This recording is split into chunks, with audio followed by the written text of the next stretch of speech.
him. I want to watch the news. Are you making headway at least? This is the news.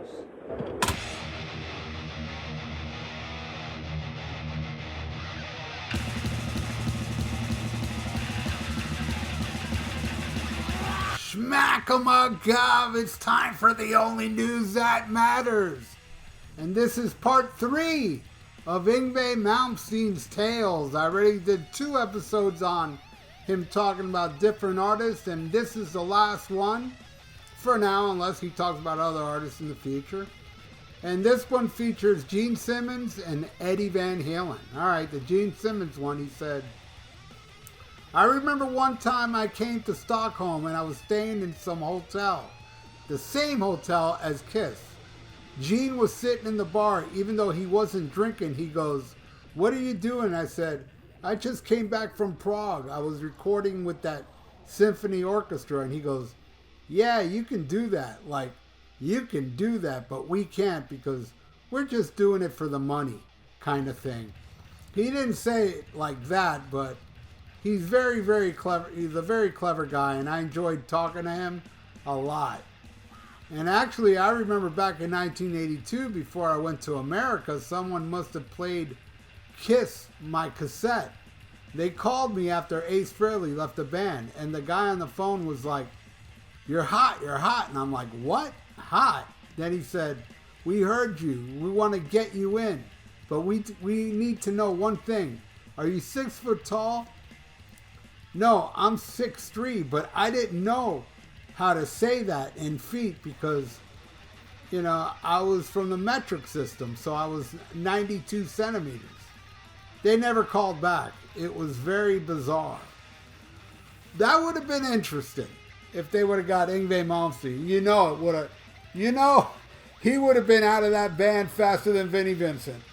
You know, because Vinnie Vincent left. Well, they fired him because of issues and stuff like that. But Yngwie playing Kiss music, he would have wanted to dip right away, just like Steeler, man. When he joined Steeler, he didn't like that music. He even was temporarily fired from Steeler because he told Ron Keel, "Can we do different songs? These songs suck."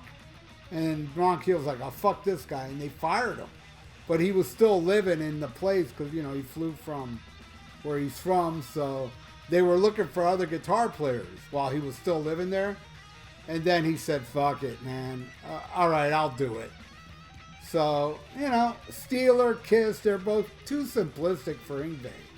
So, yeah, it would have been cool, though, if Yngwie played on one Kiss album and ripped like he does. Like, hey, on Creatures of the Night. Would have been cool. I would have enjoyed that. And boy, that would have catapulted him quick. You know, quicker than Alcatraz did. Anyway, the last one is Eddie Van Halen. And it says almost. I haven't read this yet. I'm reading this for the first time. So here we go. He said, I never said a bad word about Eddie Van Halen. I never will because I think he was amazing. But I used to know a guy that worked in a grocery store where Eddie would shop. And the guy would ask him, hey, what do you think about Yngwie Malmsteen, the new Swedish kid? And Eddie would say, I don't know who that is.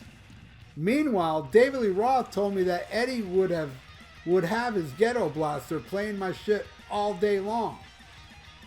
There's one time I remember when I was nominated for a Grammy, and I go to the show, I had my tux on and everything.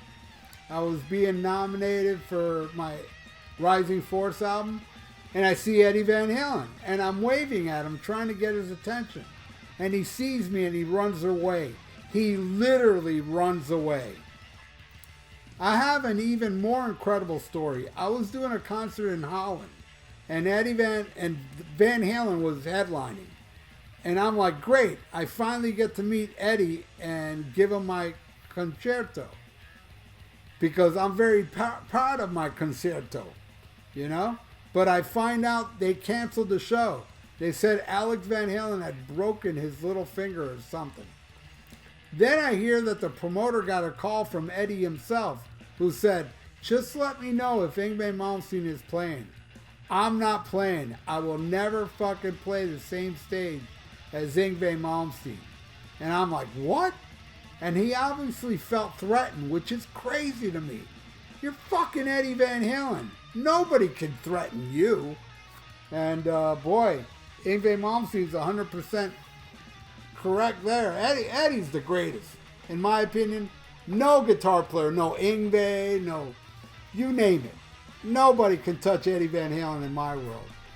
But Eddie was kind of weird, man, when it came to like, you know, Randy Rhoads, for instance. Randy Rhoads was on the heels of Eddie Van Halen. Then when Randy died, you know, Eddie was in interviews, you know, being kind of fucked up to him. Oh, he ripped everything he learned from me and this and that, which I don't agree at all. All right, he did a little tapping, but who didn't do a little tapping after Eddie Van Halen burst on the scene?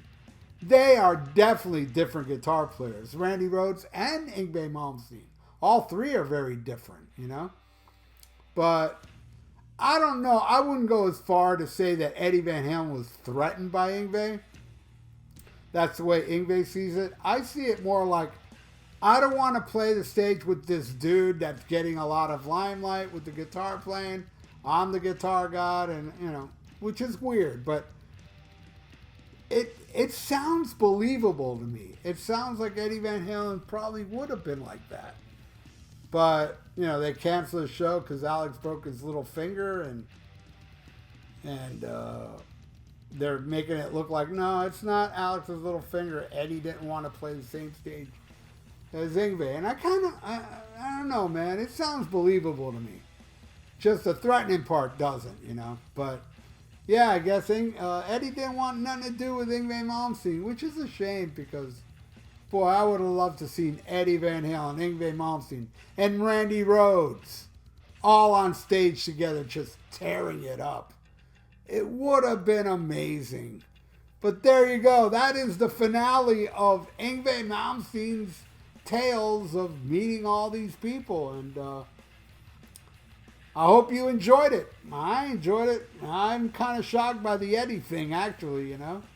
But, hey, who knows who's telling the truth? There is a truth somewhere in there, and there is a truth in the middle. But I want to thank you all for watching the only news that matters. Please subscribe to my channel if you haven't, and ring that little notification bell. I totally would appreciate that. And like the video. It's good for the YouTube algorithms. So stay frosty. Listen to, who's he talking? Eddie Van, listen to Fair Warning, Van Halen, and smack 'em a gob.